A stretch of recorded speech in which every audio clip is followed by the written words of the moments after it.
Hello everyone, and welcome back to Policy Room, where we break down the debates and decisions shaping Washington. Today marks day 40 of the federal government shutdown, and frustration is growing on both sides of the aisle. On the Senate floor, Senator Chuck Grassley of Iowa called for an end to the impasse, blaming Democratic leaders for refusing to support what he calls a clean funding bill. Let's break down what he said. Mr. President, Senator from Iowa. Today is the 40th day of the government shutdown. It's been so long, a recap is in order. As I've said before, Iowans don't plan their lives around what we do here in Congress. But the Democrats' failure to support a clean, bipartisan funding bill has caused pain, suffering, and uncertainty for the American people. Let's remember, it's Democrats who caused the shutdown and got us into this mess.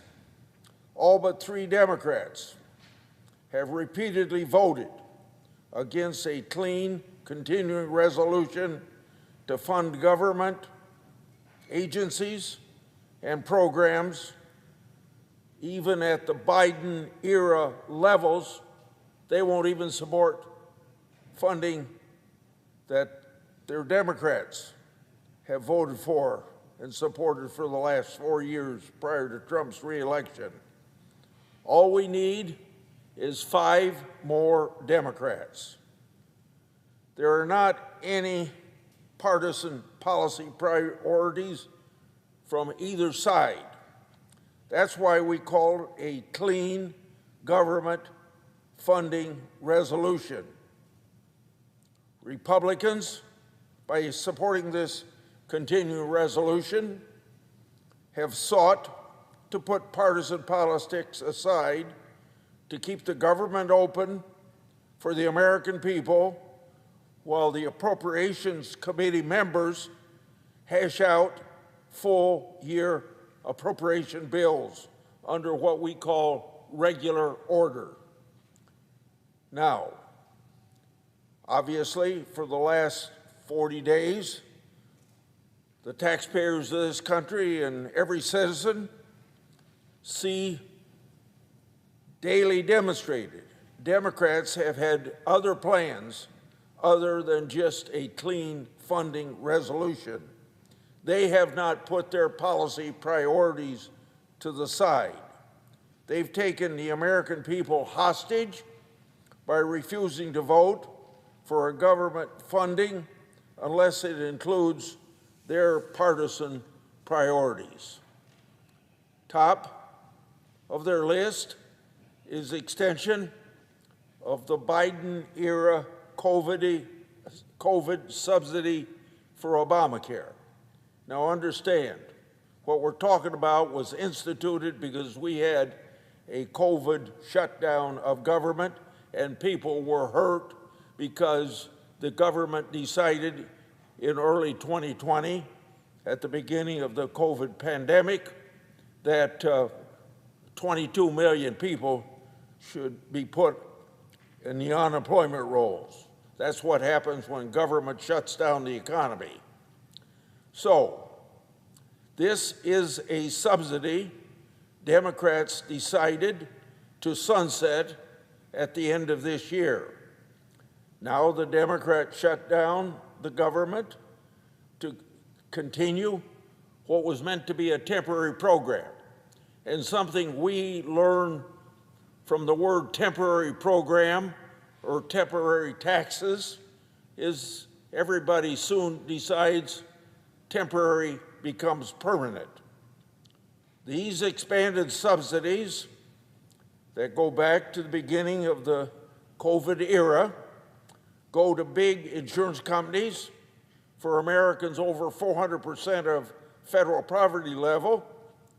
Now, can you believe it?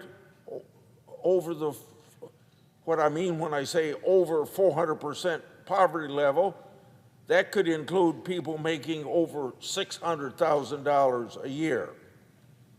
I want to make clear, this expiration is only about the expanded temporary COVID subsidies.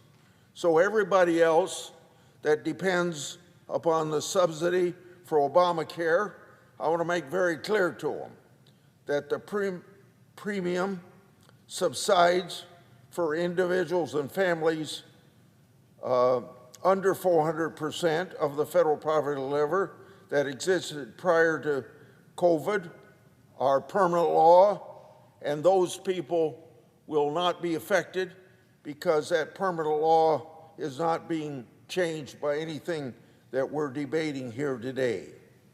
Permanent law, no change for those under 400% of poverty. Now, Mr. President, writing health care policy is our job, meaning the senators' jobs and House of Representatives' job.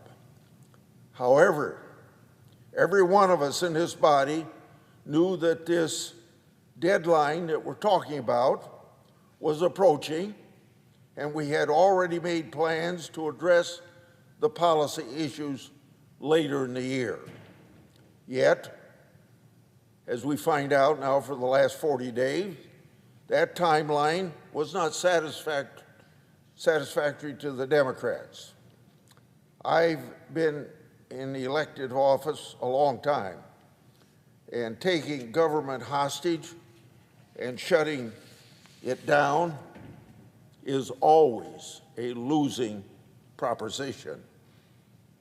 It costs money to shut the government down. It costs money to open the government up, and we find out little is accomplished. In the process, government's supposed to be service to the American people, and when there's 700,000 federal employees sitting at home, probably going to be paid because they always have been paid, they can't serve the American people, and the government is not doing its job. So in my view, this shutdown was doomed from the start. But Democrats marched forward anyway, following their leaders into the mess that we now have had for the last 40 days. On day 38, now 2 days ago, so 38 days after government shut down, Leader Schumer came to the Senate floor and unveiled his big plan. On day 38, he came with the Democrats' first plan, get the American people out of this government shutdown. Now, why would he wait 38 days? Why would he wait? If you were serious about a bipartisan solution to lower the cost of health care for the American people, I don't believe you would sit idle for 38 days before making an offer. I've shared the pain the shutdown has inflicted upon Iowans, but it bears repeating. I have families calling my office, asking where they can get food. Our food banks are overrun as Thanksgiving is just a few weeks away. Now, I want to give you an example that was reported by the person behind this constituent in the checkout line. One of my constituents, while grocery shopping at Walmart in Marion, Iowa, was left with no groceries for her family when she found out at the cash register that her food stamps were not on her debit card. That kind of uncertainty has real-world impacts. The realization brought this constituent to tears, it was reported to me. And why wouldn't you go into tears? Let's just take a moment to think about how you would feel coming home empty-handed from the grocery store and the stress it inflicts on families. Perhaps your kids are crying because they're hungry. Young farmers can't get their loan money from the Department of Agriculture during this government shutdown. And these young farmers are already in an ag economy that's underwater. How are they going to keep their business going? And then, I don't know what percentage of the American public flies every day, but it's significant that flights are being canceled left and right because air traffic controllers aren't being paid. That means people who are trying to get to a sick family member or attend a sister's wedding may not make it on time. Law enforcement, including our own Capitol Police that we rub shoulders with every day here, are working overtime and not being paid. The entire federal workforce is not being paid. 3 million people who have families and bills to pay. Now, that's just 4 or 5 examples. Unfortunately, the list could go on. I often say Washington, D.C., right where we're standing now, this town and the people that are in it live and work in an island surrounded by reality.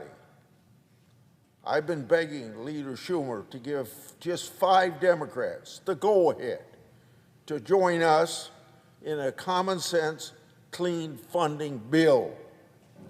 Let me remind you that Democrats voted for this same structure of a clean funding resolution at least 13 times during the 4 years of President Biden. So I would ask them, what's wrong with voting for a clean funding resolution during this year and during this shutdown, or to prevent this shutdown? The answer is the American people elected a new president, and that president is not a Democrat. Well, elections have consequences. In a democratic republic, the will of the people is exercised by voters, and congressional leaders must respect that and live with the consequences. It's past time the Democrat leaders cut loose their members who want to work in a bipartisan way. Iowans at my town meetings want more bipartisanship out of Washington. They're cynical that all we do is fight and nothing ever gets done. I try to educate them on how it's not as bad as what they see on TV, and senators really do want to legislate and serve the American people. So let's roll up our sleeves, get the job done. The American people deserve better. I yield the floor. According to Senator Grassley, the shutdown has dragged on for so long that a recap is in order. He argued that ordinary Americans don't plan their lives around politics, but they're paying the price for Washington's gridlock. Grassley accused Democrats of blocking bipartisan funding measures that would reopen the government at the same spending levels used during the Biden administration. All but 3 Democrats, he said, have voted against a clean continuing resolution, even one that funds the government at levels they themselves supported for years. He claimed that Republicans have already put partisanship aside by supporting a short-term funding plan to keep agencies open while Congress negotiates a full-year budget. But, Grassley continued, Democrats are holding out, demanding that the package include an extension of expanded Affordable Care Act subsidies, originally introduced during the COVID-19 pandemic. The Iowa senator criticized that move, saying the subsidies were always meant to be temporary relief and now largely benefit insurance companies and higher-income Americans, some earning over $600,000 a year. He stressed that this debate does not affect lower and middle-income families who receive permanent ACA assistance, only the expanded COVID-era benefits that were set to expire. Grassley went on to describe the real-world consequences of the shutdown. He shared stories from his home state of Iowa, families struggling to buy groceries, farmers unable to access loans, and airline delays caused by unpaid air traffic controllers. "It costs money to shut the government down," he said. "It costs money to open it up, and little is ever accomplished in the process." He added that nearly 3 million federal workers, including law enforcement and Capitol Police, are either working without pay or furloughed at home. Grassley also criticized Senate Majority Leader Chuck Schumer for waiting 38 days before presenting what he called the Democrats' first real proposal to end the shutdown. "If you were serious about finding a bipartisan solution," Grassley said, "you wouldn't sit idle for 38 days before making an offer." The Iowa senator concluded by urging 5 Democratic senators to break with their leadership and support a clean, bipartisan deal to reopen the government. "It's past time," he said. "Democrat leaders should cut loose their members who want to work across the aisle. The American people deserve better." Grassley ended his remarks calling for cooperation, reminding his colleagues that elections have consequences and that it's time to roll up our sleeves and get the job done. The shutdown has now entered its 6th week, with no agreement yet on how to fund the government or handle the contested healthcare provisions.